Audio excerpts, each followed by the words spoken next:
আমি আজি আৰম্ভ কৰো লাষ্ট ক্লাছত আমাৰ কি আছিল ডিটাৰমিনাৰ্স আৰু মোৰ অনুমান তোমালোকৰ ডিটাৰমিনাৰ্স তোমালোকৰ ক্লিয়াৰ হৈছে যিমানখিনি কোৱা হৈছে কিমানখিনি ক্লিয়াৰ হলে ডিটাৰমিনাৰ বহুতখিনি আইডিয়া 80% আইডিয়া আহি যাব বাকি যেতিয়া কমত আগুৱাই গৈ থাকিবা পৰিবেশ পৰিস্থিতি বহুত কথা আৰু বুজাব ডিটাৰমিনাৰ্স যেন হোক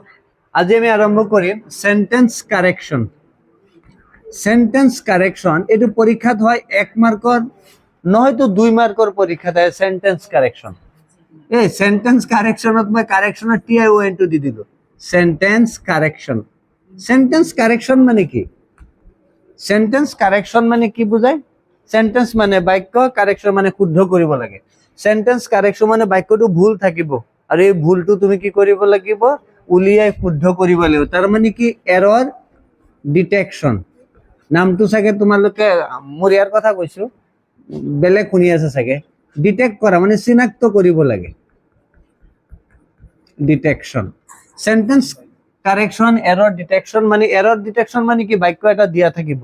আৰু সেই বাক্যটো ভুল থাকিব আৰু সেই ভুলটো তুমি উলিয়াই বাক্যটো শুদ্ধকে কারেক্টলি লিখি দিবা 2 মার্ক পাই যাবা একটা সেন্টেন্সত 1 মার্ক দুটাত 2 মার্ক আৰু এনেকুৱা টাইপৰ বাক্যত এনেকা নহয় যে গোটেই বাক্যটো ভুল থাকিব ক্লাস 10 ৰ ষ্টুডেন্টৰ কাৰণে হয়তো এক জায়গা নহয়তো 2 জায়গাত ভুল থাকিব আৰু এই ভুলটো উলিয়াই বাস লিখি দিলে বাক্যটো শুদ্ধ হৈ যাব ভুলবোৰ কৰ পৰা দিব এক নম্বৰ যে তোমালোকৰ ডিটাৰমিনাৰ্স যে আমি আলোচনা কৰিছিলো এই ডিটাৰমিনাৰ্সৰ পৰা দিব যেনে অনলি আছে বাক্যত এ ফিউ নাই বা এ লিটল নাই এই বাক্যটো এনেকৈ ভুল থাকিব নহয়তো তোমাৰ প্ৰেপজিশনৰ পৰা দিব প্ৰেপজিশন আলোচনা কৰা নাই আমি কৰি লওঁ এতিয়া লিখি দিলো এতিয়া সেন্টেন্স কাৰেকশন এটো কৰিম তাৰ পিছত দিব তোমালোকৰ টেন্সৰ পৰা দিব তাৰ পিছত তোমাৰ আছে ভয়েসৰ পৰা দিব তাৰ পিছত তোমালোকৰ দিব নেৰেশনৰ পৰা দিব আৰু কিবা কিবি গ্ৰামাৰ যিমান আছে আৰু সব বস্তু পৰা মিলাই তোমালোকক সেন্টেন্স কাৰেকশন কৰিব দিব বাক্যটো শুদ্ধ কৰিব দিব বেছিভাগ বাক্য আহে ইয়াৰ পৰা আহে টেন্সৰ পৰা আহে ডিটাৰমিনাৰ্স পৰা আহে খুব কম সবতকে কম আহে নেৰেশনৰ পৰা গতিকে আমি এইখিনি আজি আলোচনা কৰিম সেন্টেন্স কাৰেকশন মানে এৰৰ ডিটেক্ট কৰি পালে তুমি শুদ্ধ কৰিবা এইবোৰৰ ডাইৰেক্ট কোনো নিয়ম নাই এইবোৰ নিয়ম নাই যেনেকৈ আমি ভয়েসেস কৰিছো কৈছিলো সাবজেক্ট টু অবজেক্ট মেইন ভাব পাস্ট পার্টিসিপল কিবা বাই কিবা টু কিবা এট কিবা উইথ এবা প্রিপজিশন লিখিব লাগে তেনেকৈ সেন্টেন্স কাৰেকশনৰ ডাইৰেক্ট কোনো নিয়ম নাই কাৰণ ইয়াতো সব মিলি পেলাই সেন্টেন্স কাৰেকশন গতিকে তথাপিও তোমালোকৰ ইজি হোক সেইটো ভাবি পেলাই মই কিছু সিস্টেমত আলোচনা কৰিম কিছু বস্তুৰ নিয়ম লিখি দিম নিয়ম না তোমালোকৰ সুবিধা হোক বুলি ভাবি সাইডত কিছু লিখি দিম যেনে এক নম্বৰ এটা উদাহৰণ যদি লিখো আমি যেনে 1 তোমালোকৰ এক্সাম পয়েন্ট অফ ভিউ পৰীক্ষাত কেনেকুৱা টাইপৰ কোৱেশ্চন আজি পৰা 10 বছৰ 15 বছৰ 20 বছৰ ধৰি আহি আছে সেন্টেন্স কাৰেকশন টো স্টাৰ্ট হৈছে মেট্ৰিকৰ প্ৰথম মোৰ যিমানখিনি মনত আছে 2005 ৰ পৰা স্টাৰ্ট হৈছে তাৰ আগত সেন্টেন্স কাৰেকশন নাছিল 2005 মানে 21 বছৰ যোৱা 21 বছৰ ধৰি পৰীক্ষাত কেনেকৈ কোৱেশ্চনবোৰ আহি আছে তাৰ ওপৰত বেস কৰি মই কিছু এটা অনুমান কৰিছো কেনেকুৱা টাইপৰ কোৱেশ্চন আহিব পাৰে তাৰ ওপৰতে মই কিছু উদাহৰণ লিখিম যেনে এক নম্বৰ উদাহৰণ ইয়াত লিখা আছে one of my friends have done this sentence correction মানে কি আকৌ কৈ আছো সেন্টেন্স কারেকশন মানে কি বাক্যটো ভুল থাকিব হয়নে আৰু সেই বাক্যটো আমি কি কৰিম শুদ্ধ কৰিম বাক্যটো কোন জায়গাত ভুল আছে আমি উলিয়াই যত ভুল আছে সেই ভুলটো আমি মেৰামতি কৰিম কৰি পেলাই আকৌ লিখি দিম আমি 1 মাৰ্ক পাই যাম তেতিয়ালে এই যে প্ৰথম বাক্যটো লিখিলো কি লিখা আছে মই কৈছিলো one of my friends লিখিম হয়নে মোৰ বন্ধুৰ কথা লিখিম হয়নে তোমালোকৰ বন্ধু তোমালোকে লিখিবা মই মোৰ বন্ধুৰ কথা লিখিম one of my friends have done this ইয়াত লিখা আছে সেন্টেন্স কারেকশন আকৌ কৈছো আই ৰিপিট বাক্য শুদ্ধ কৰিব লাগে এৰৰ মানে ভুল ডিটেক্ট মানে চিনাক্ত কৰা উলিয়াই পেলাই শুদ্ধ কৰিব লাগে যদি তেতিয়ালে এই বাক্যটোত ভুল আছে না সেন্টেন্স কাৰেকশন মানে বাক্যটো শুদ্ধ কৰিব লাগে যদি তেতিয়ালে এই বাক্যটোত ভুল আছে তো আমি ভুলটো উলিয়াম এতিয়া এই বাক্যটোত ভুল কোনটো আছে আমি বিচাৰি নাপাওঁ মানে আমাৰ এনেকুৱা লাগে যে বাক্যটো ঠিকই আছে তেতিয়ালে এই ভুলটো কেনেকৈ উলিয়াম এটোৰ কোনো ডাইৰেক্ট তেনেকুৱা নিয়ম নাই তথাপিও তোমালোকৰ পৰীক্ষাত যেনেকুৱা টাইপৰ কোৱেশ্চন আহে তাৰ ওপৰত বেস কৰি পেলাই মই কিছু ইয়াত কথা লিখি দিওঁ তোমালোকে বুজিবা এটো কি লিখিলো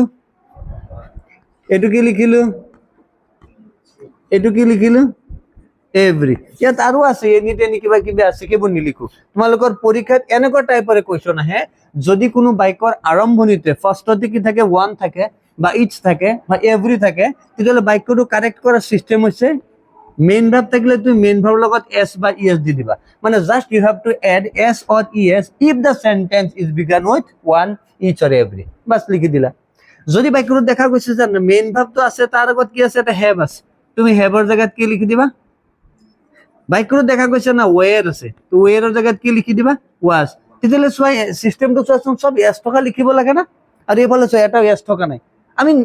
মানে এইটো কোনো নিয়ম না আমি ট্ৰিক উলিয়াই আছো আমি পইণ্ট উলিয়াই আছো যে কোনটো পইণ্টত হ'লে উত্তৰবোৰ ভুল নহয় আমি সেই চিষ্টেমত কৈ আছো চ' ওৱান ইচ এভৰি থাকিলে মেইন ভাৰ্ব থাকিলে মেইন ভাৰ্বত ইয়াত এছ ইএছ লিখা নাই তুমি এছ বা ইএছ দিবা যদি বাক্যত হেভ থাকে হেজ দিবা ওয়েৰ থাকিলে ওয়াজ দিবা আৰু আছে ওয়াজ আছে মানে কি কয় ওয়াজ বোলে আৰ আছে আমি তাত নাযাওঁ তোমালোকৰ কুৱেশ্যনবোৰ এই তিনিটাৰ ওপৰতে মই দেখিছো আহে যোৱা 21 বছৰৰ কুৱেশ্যনৰ কথা কৈছো তেতিয়াহ'লে যদি আমি এনেকৈ হয় তেতিয়াহ'লে এই আনচাৰটো আমি কেনেকৈ লিখিম ভাবাচোন ওৱান অফ মাই ফ্ৰেণ্ডছ এই যে ইয়াত কি লিখা আছে হেভ হেভৰ তাত আমি কি লিখিম হেজ বাস প্ৰব্লেম হৈছে এইটো নিয়ম নহয় তোমালোকৰ ইজি হোক এইটো ভাবিলে এটা পইণ্ট দিলো যে না আৰু এটা কথা লিখো each of the boys do this লিখি দিলো এতিয়া বাক্যটো আমি কেনেকৈ লিখিম ওৱান ইচ এভৰি থাকিলে আমি কি লিখিম each of the boys এতিয়া আমি কি কৰিম ইয়াত কি লিখা আছে মেইন ভাৰ্ব থাকিলে এছ বা ইএছ দি দিয়া হয় এই বাক্যটো তুমি পাষ্ট টেন্সত লিখিলে বাক্যটো শুদ্ধ হৈ যাব কিন্তু আমি প্ৰেজেন্ট টেন্সতে কৰি আছো গতিকে আমি কি লিখিম ডাজ লিখিম each of the boys does this এনেকৈ আমি উদাহৰণ তোমালোকে নিজে নিজে কিছু উদাহৰণ বনাই ল'বা মিলাই মিলাই লিখিবা এইটো লিখিলো হা বাস এতিয়া আমি এটা উদাহৰণ যে পৰীক্ষাত নাহে যদি এইটোৱে আহি গ'লে হয় তেতিয়াতো টেনচনে নাছিল হ্যাঁ সবে ক'লে হয় বা ছাৰে যদি 1 নম্বৰ কৈছিল সেইটো আহি গৈছে কিন্তু এইটো মই প্ৰত্যেক বছৰ 1 নম্বৰতে লিখো 1 নম্বৰতে লিখো এইটো আৰু এইটো আহেই 2 নম্বৰ it is raining চোৱা আমি আগত লিখিলো তাৰপিছত আমি বুজিম it is raining since morning এই যে পৰীক্ষাত এই বাক্যটো দিলে এটা সিম্পল হিচাপত তোমালোকো ভাবাচোন এই যে বাক্যটো দিলে এই বাক্যটোত ভুল আছে নেকি তোমালোকে কি কোৱা ভুল আছে নে আছে হয় ভুল না থাকিলে আমি শুদ্ধ কৰিম কেনেকৈ ইয়াত কৈছে সেন্টেন্স কাৰেকশন মানে বাক্যটো ভুল আছে তুমি ভুলটো উলিয়াই শুদ্ধ কৰা তেতিয়াহ'লে তো ভুলটো থাকবাই লাগব হয়নে আছে গতিকে ইয়াত কৈছে it is raining since morning এই বাক্যটোত ভুল আছে আমি এই ভুলটো ক'ৰ পৰা উলিয়াম আমি মনত পেলাব লাগিব টেন্সৰ কথা টেন্সত তোমালোকৰ সিন্সৰ পিছত কি থাকিলে কি হয় কিবা কিবি কৈছিলো না সিন্সৰ পিছত এটা সময় থাকিলে কোন টেন্সত লিখিব লাগে কৈছিলো প্ৰেজেন্ট হয় হয় very good present perfect continuous তেতিয়াহ'লে বাক্যটো লিখা আছে কোন টেন্সত এইটো বাক্য কোন টেন্সত লিখা আছে প্রেজেন্ট হয় কন্টিনিউয়াস টেন্সত লিখা আছে subject plus am is are plus main ভাৰ্বত আইএনজি কিন্তু বাক্যটো হ'ব লাগিছিল কোন টেন্সত প্রেজেন্ট পারফেক্ট কন্টিনিউয়াস যদি তুমি সিম্পল হিচাপত তুমি লিখি দিয়া প্রেজেন্ট পারফেক্ট কন্টিনিউয়াস টেন্স বাস লিখি দিয়াৰ লগে লগে ইউ উইল গেট মাৰ্ক এই যে it has been raining since morning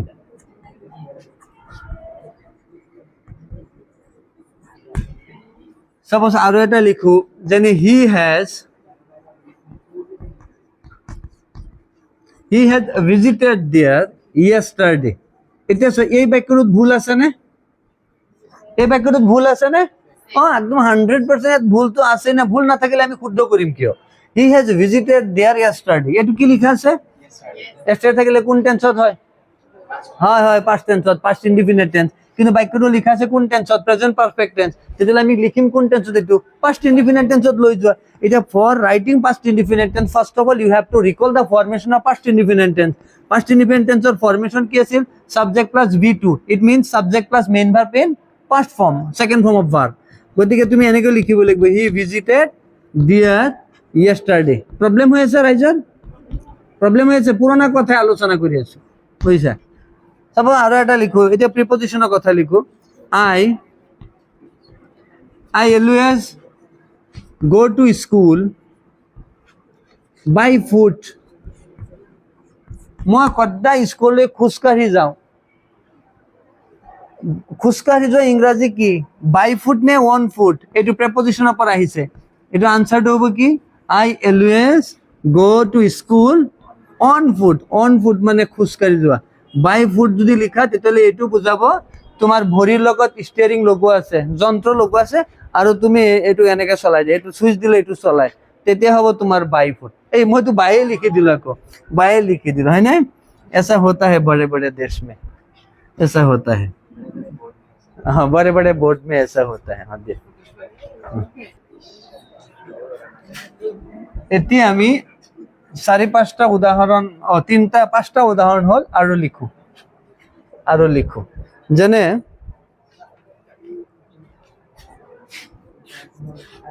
please here his speech এই বাক্যটোত ভুল আছে নে অকণ ৰাইজে মাজে মাজে ভুল আছেতো না আমি ভুলটো উলিয়াও এইটো কি লিখা আছে যিকোনো বাক্যত যদি এইটো থাকে তোমালোকৰ এক্সাম পইণ্ট অফ ভিউত কৈ আছো কোনো টেনশ্যন নাই যেনেকুৱা টাইপৰ কুৱেশ্যন তোমালোকৰ যোৱা 20-21-22 বছৰ ধৰি চলি আছে তেনেকুৱা প্ৰশ্ন দি আছে যদি এই বস্তুটো থাকে তুমি একদম দেৰি নকৰিবা তুমি সেম এনেকৈ লিখি দিও যেনেকৈ লিখি লিসন টু বুঝছা কি লিখিবা কি কলো যদি কোনো বাক্যত হিয়াৰ থাকে হিয়াৰ জেগাত কি লিখি দিবা লিসন টু এটো লিস্টেন নহয় হ্যাঁ লিসন টু কার জায়গাত লিখিলো এইটোৰ জায়গাত লিখিলো মই কিন্তু তুমি সেম বহাই দিয়া ঠিক আছে না 2 নম্বৰ আৰু এটা লিখো যেনে হি প্ৰিভেন্টেড মি টু গো দেয়ার এই বাক্যটোত ভুল আছে নেকি এই বাক্যটোত ভুল আছে না তোমালোকৰ মতে হয় ভুল থাকিবই লাগিব নহলে আমি কিয় শুদ্ধ কৰিম এই বাক্যটোত এইটো ভুল হৈছে ইয়াত মই সাইডত লিখি আছো এইটো কি লিখিলো প্ৰিভেন্টৰ পিছত ইয়াত প্ৰিপজিশন কি লিখা আছে টু আছে না প্ৰিভেন্টৰ পিছত কোনো দিন টু প্ৰিপজিশন নবহে প্ৰিভেন্টৰ পিছত প্ৰিপজিশন বহিব কি ফ্ৰম এটা তোমালোকৰ প্ৰিপজিশনৰ কাৰণে মনত ৰাখিব পাৰিবা এইটো যে যদি কোনো বাক্যত প্ৰিভেন্ট থাকে তাৰ পিছত যদি তোমাৰ প্ৰিপজিশন টু থাকে ফৰ থাকে বাই থাকে যি থাকে উল্টা পুল্টা থাকিব না তুমি কি লিখিব লাগিব প্ৰিভেন্টৰ পিছত ফ্ৰম ইয়াত আৰু এটা প্ৰিপজিশন ওপৰটো মুখস্থ হৈছে লিসন থাকে তাৰ লগত অটোমেটিক্যালি কি বহিব টু এটা প্ৰিভেন্টৰ পিছত কি প্ৰিপজিশন দিবা আমি ফ্ৰমৰ পিছত যেটো মেইন ভাৰ্ব পাবা মানে প্ৰিপজিশনৰ পিছত যেটো মেইন ভাৰ্ব পাবা সেই মেইন ভাৰ্বৰ লগত তুমি আইএনজি দি দিবা বাক্যটো হৈ যাব বুঝছা তেতিয়ালে বাক্যটো আমি কেনেকৈ লিখিম হি প্ৰিভেন্টেড মি ঠিক আছে না এই টুৰ জায়গাত আমি কি লিখিম বুলি কলো ফ্ৰমৰ পিছত কি লিখিম মেইন ভাৰ্বত আইএনজি মেইন ভাৰ্ব কি লিখিবা গো তাৰ লগত কি দিবা আইএনজি প্ৰবলেম হৈ আছে এইবোৰ খালি একবাৰ দুইবাৰকে পঢ়িলে তোমাৰ হৈ যাব বুঝছা সো আচ্ছা আমি আৰু লিখিম একেটা এনেকা নহয় যে একদম মানে কি কয় হোলসেল হিসাবত 4-5টা হৈ যাব নাই এটো খুচৰা হিসাবত এটা এটাকে পঢ়িব লাগিব হ্যাঁ ইয়াত আৰু এটা উদাহৰণ দিও আই প্ৰেফাৰ মিল্ক দেন টি এই বাক্যটোত ভুল আছে নে ভুল আছে না ভুল থাকিব লাগিব এটো কি বস্তু প্ৰেফাৰ মই সাইডত লিখি দিও তোমালোকৰ প্ৰেফাৰ যদি কোনো বাক্যত প্ৰেফাৰ থাকে বা প্ৰেফাৰেবল থাকে বা সিনিয়ৰ থাকে বা সুপেৰিয়ৰ থাকে বুজি লবা এইবোৰ বস্তুত কি থাকে জানা যদি কি কলো মই প্ৰেফাৰেবল সিনিয়ৰ সুপেৰিয়ৰ যদি থাকে তেতিয়া কি বাক্যটোত এইটো থাকিবই মানে তোমাক ভুল বনাবলৈ আৰু এটা কথা তোমালোকক কৈ দিও মই যে কলো যে প্ৰিভেন্ট থাকিলে ফ্ৰম বহে হিয়াৰ থাকিলে লিসন টু কিবা কি কৈছো না এটা তোমালোকৰ মাইন্ডত চাগে এনেকা প্ৰশ্ন আহি যাব পাৰে যে আপুনি কৈ আছে এইটোত ভুল যদি এই জায়গাত ভুল থাকে যদি এই জায়গাত ভুল থাকে হয়নে নাই না থাকে মানে মই কলো না যোৱা 15-20 বছৰৰ কুৱেশ্যনৰ পৰা কৈছো য'ত ভুল থাকিব লাগে ভুলটো উলিয়াই পেলাই আলোচনা কৰি আছো বাকি শুদ্ধ হৈ থাকিব টেনশ্যন নাই গতিকে ইয়াত কি লিখা আছে প্ৰেফাৰেবল সিনিয়ৰ সুপেৰিয়ৰ থাকিলে দেন থাকিবই মানে দেন দি পেলাই তোমাক ভুল কৰিব আৰু এই দেনৰ জায়গাত তুমি কি কৰিবা বাস দেনৰ জায়গাত টু লিখি পেলাই বাক্যটো লিখি পৰীক্ষা হলৰ পৰা ওলাই ৰাইজক কবা হাম ভি কিছি সে কম নেই লিখি দিবা বাস ইয়াত লিখি বাকি আনসাৰবোৰ কমপ্লিট কৰি লবা হ্যাঁ আকৌ এটা আনসাৰ কৰিলে তোমাৰ ৰিজাল্ট আহিব ৰিজাল্টত লাড্ডু আহিব আই প্ৰিফাৰ মিল্ক টু টি ঠিক আছে না এতিয়া ইয়াত আৰু এটা বস্তু কোন ডাঙৰ বস্তু আছিল আচ্ছা ইয়াত মই লিখো he is devoted to wine চাবা এই যে ডেভোটেড মানে ভক্ত, মানুহ ভক্ত কার উপৰত হয়? ভগৱান, ঈশ্বৰ, সৃষ্টিকৰ্তা, আল্লাহ ভক্ত হয়। মদ, ওয়াইন মানে মদ, মদৰ প্ৰতি মানুহ ভক্ত হয় নেকি? নহয়। গতিকে ইয়াত চিষ্টেমটো যদি কোনো বাক্যত ইয়াত মই লিখি দিওঁ, যদি এনেকুৱা থাকে, একচুৱেলি এইটো নহয়, তথাপি ইয়াত লিখো ডেভোটেড মানে ভক্ত, আৰু এডিক্টেড মানে হয় হয় হয়, এই যে লাষ্টৰ আখৰটো যে সেম, এইটো কাৰণ অকণ প্ৰব্লেম হৈ যায়। চোৱাচোন, এই যে ভক্তক এইটো আছামিজত কেনেকে কয় মই ক'ব নোৱাৰো। এই যে এইটো হৈ আছে না। গতিকে তোমাৰ ইয়াত ওয়াইন যদি ইয়াত থাকিলে হয়, মই উত্তৰটো লিখি লওঁ, তাৰপিছত তোমালোকক কওঁ। ইয়াত তোমাৰ কি হ'ব? Addicted, he is addicted two wine. বুঝছে? এডিক্টেড থাকিলে কি হয়? তোমার এই যে নিশাজাতীয় বস্তু হয়। আর যদি ইয়াত যদি ভগবান থাকে, প্রভু থাকে, জগন্নাথ, এনেকে কিবা কিবা আল্লাহ থাকে, তেতিয়া তুমি কি লিখিবা? He is devoted to God, devoted to ভগৱান, এনেকৈ থাকিব। বুঝছা না? এতিয়া ইয়াত আৰু এটা কি কলো হয় চোৱা, অলপত এটা কথা কৈছিলো প্ৰিভেন্ট থাকিলে কি প্ৰিপজিশন হয়? ফ্ৰম। আৰু এটা কথা কৈছিলো, যদি লিসন থাকে কি বহিব তাৰ লগত? টু, হয়নে? যদি খোজকঢ়া থাকে তেতিয়াহ'লে ফুটৰ আগত কি বহিব? অন। এতিয়া আৰু কিছু পালো না, এইবোৰৰ পৰা প্ৰিপজিশন তোমালোকৰ কিন্তু ক্লিয়াৰ হৈ যাব। যদি প্ৰিফাৰেবল, সিনিয়ৰ, সুপিৰিয়ৰ থাকে জীৱন ভৰ প্ৰিপজিশন কি বহিব? টু। এতিয়া আৰু এটা পালো, যদি কোনো বাক্য ডেভোটেড আৰু এডিক্টেড থাকে এনি টাইম প্ৰিপজিশন কি বহিব? টু। গতিকে প্ৰিপজিশনৰ কামো চলি আছে। বুঝছা? আমি লিখি থাকিম এইবোৰ। একচুৱেলি তোমালোকৰ সেন্টেন্স কাৰেকশনৰ উদাহৰণবোৰ পঢ়িলে এটা বস্তু কি, তুমি যেতিয়া কিবা বাক্য লিখিবা, কিবা সেন্টেন্স যেতিয়া নিজে ফৰ্ম কৰিবা, তেতিয়া চাবা তোমাৰ লিখোতে মাইণ্ডত আহি যাব এই বস্তুটো এনেকৈ লিখিলে ভুল হয়। আৰু এটা বস্তু চাবা, একদম মানুহৰ একদম মেক্সিমাম মানুহে এইটো ভুল কৰে, আমিও ভুল কৰো চাগে। এই চাবা চাবা, এই যে এই বস্তুটো, এইটো কি লিখিলো? হি ডিসকাসড। এইটো কি লিখিলো? About the matter. এটা চাবা, আমি যেতিয়া কথা কওঁ বা আমি কেতিয়া এপ্লিকেশন লিখো, sir please discuss about the matter, হ্যাঁ, কেতিয়াবা ডাঙৰ মানুহে কৈ যাব কে today I will discuss about the matter. ডিসকাসৰ পিছত এতিয়া চোৱা, তুমি আনসাৰটো চালে তোমাৰ মাইণ্ডত আহি মই কি ক'ব খুজিছিলো। চোৱা, হি ডিসকাসড দ্য ম্যাটাৰ, বাক্যটো কিন্তু শুদ্ধ হৈ গ'ল। প্ৰথম বাক্যটো ভুল আছিল, আমি এটা কাৰেকশন কৰিলো। এতিয়া চোৱা, তুমি ডিসকাসৰ পিছত এবাউট দিছো নেকি? তুমি আৰু বেলেগ বেলেগ সিস্টেম বনাবা, এইবোৰ ব্ৰেইনত আটকে ৰাখা। ইয়াত কেইটা ওয়াৰ্ড আছে? 1 2 3 4 5, কেইটা লিখিলো? এটা উত্তৰত চোৱা কেইটা? 1 2 3, কেইটা হল? এটা কম না? এটা তুমি নিজে নিজে মিলাই লোৱা। হি আছে, ডিসকাসটো আছে, এবাউট টু নাই, দাও আছে, মেটাৰো আছে, ডিসকাসৰ পিছত এবাউট টু ক'ত গ'ল? এনেই পঢ়িবা, নিজে নিজে নিয়ম উলিয়াবা। হি ডিসকাস এবাউট নাই, লিখা নাই। তাৰপিছত তুমি নিজে নিজে উলিয়াব, তাৰমানে কি ডিসকাসৰ পিছত এবাউট নবহে। কিন্তু মেক্সিমাম জেগাত চাবা ডিসকাসৰ পিছত তুমি এবাউট লিখে, কিন্তু নহয়, ডিসকাসৰ পিছত কি নহয়? এবাউট নহয়। এতিয়া মই আৰু এটা উদাহৰণ লিখো। Suppose my son doesn't like vegetable. My son does not like vegetables. Vegetable মানে কি? খালি কোমোৰা নেকি? না খালি লাউ নেকি? আৰু আছে না, সব আছে না, জিকাও আছে না, সব আছে। তাৰমানে মই এইটো ক'ব খুজিছো, ভেজিটেবল বস্তুটো এনি টাইম নিলিখিবা তোমালোক। এনি টাইম যেতিয়াই তুমি ভেজিটেবল লিখিবা, এনে পৰীক্ষাৰ কাৰণে, এনে ঘৰত যেতিয়াবা কৰবাত কথা পাতিবা, ইংৰাজীত কথা পাতিব গৈ আছা, তুমি ভেজিটেবল কথাটো তুমি ক'বা। ভেজিটেবল কথাটো কোৱাৰ লগে লগে তুমি এটা এছ দিবাই, তাৰমানে ভেজিটেবলৰ লগত কি হয়? এছ এটা হয়। মই আৰু এটা লিখো, হি পাৰচেজড। মই তোমালোকক মনত ৰখাৰ চিষ্টেম কৈ আছো। হি পাৰচেজড a set of furniture. চোৱা, এই বাক্যটো মই উত্তৰ লিখিম, তোমালোকে চাবা ভুল আছে না? সুনিতা, ভুল আছে। গতিকে এনেকে এনেকে মিলাই মিলাই যোৱা, মই ক'ত শুদ্ধ কৰো চাবা, তেতিয়া তোমালোকৰ আৰু ক্লিয়াৰ হ'ব। এ সেট অফ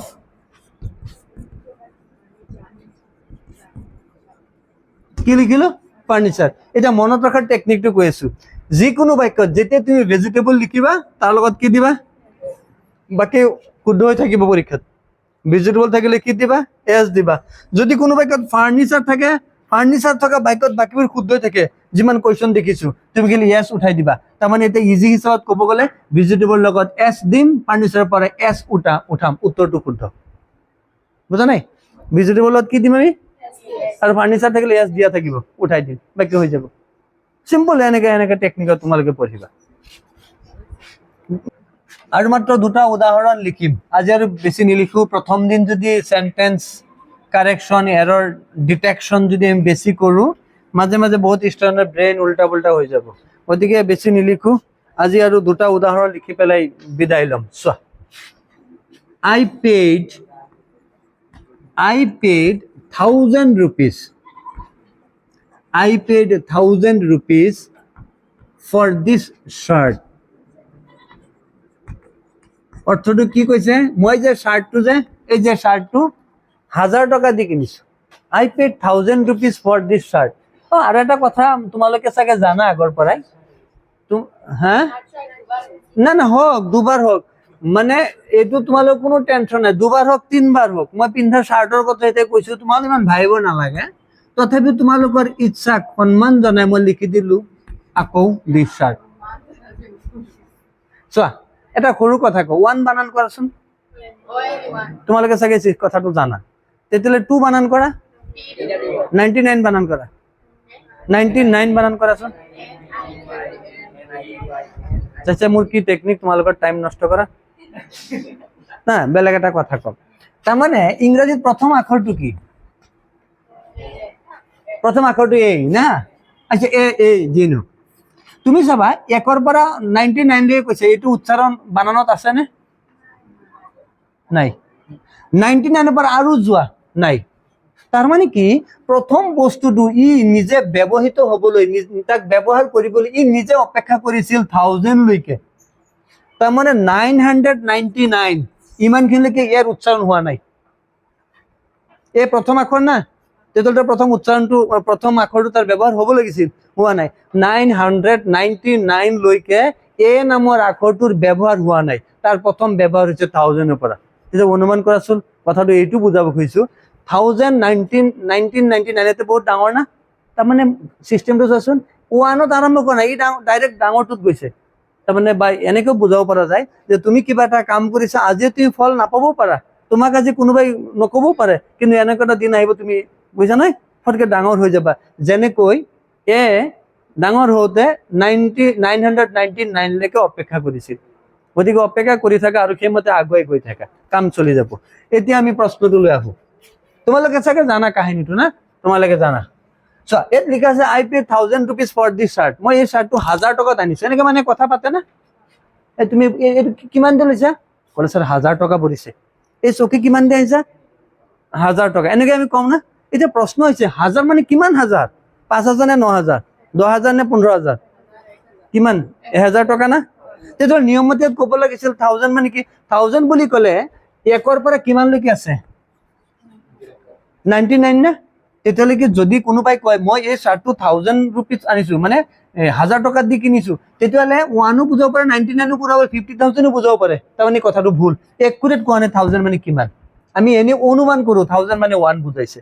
হয়নে 1000 মানে আমি 1 টু বুজাও কিন্তু একচুয়ালি 1000 মানে 199 ৰ লগতো 1000 হয় গতিকে মই এইটো ক'ব খুজিছো যদি কোনো বাক্যত 1000 থাকে যদি কোনো বাক্যত লাখ থাকে যদি কোনো বাক্যত 100 থাকে তাৰ আগত তুমি এটা এক স্পষ্ট হিচাপে দিবা একৰ ইংৰাজী কি এ বাকি বুঝা কাহিনীটো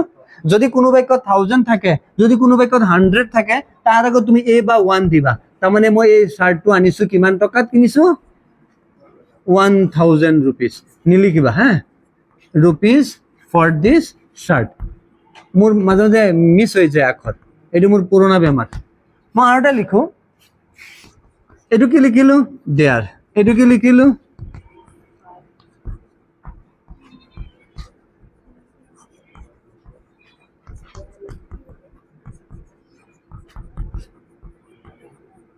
so sentence so look at here there is 5000 books in the library there is 5000 books in the library ইয়াত লাইব্ৰেৰী বুলি নকয় লাইব্ৰেৰীটো ভুল লাইব্ৰেৰী ইমাজিনাৰী নহয় ইমাজিনৰী বুঝছা যেনক এবার বাদ দে এবার বেলেগ বস্তু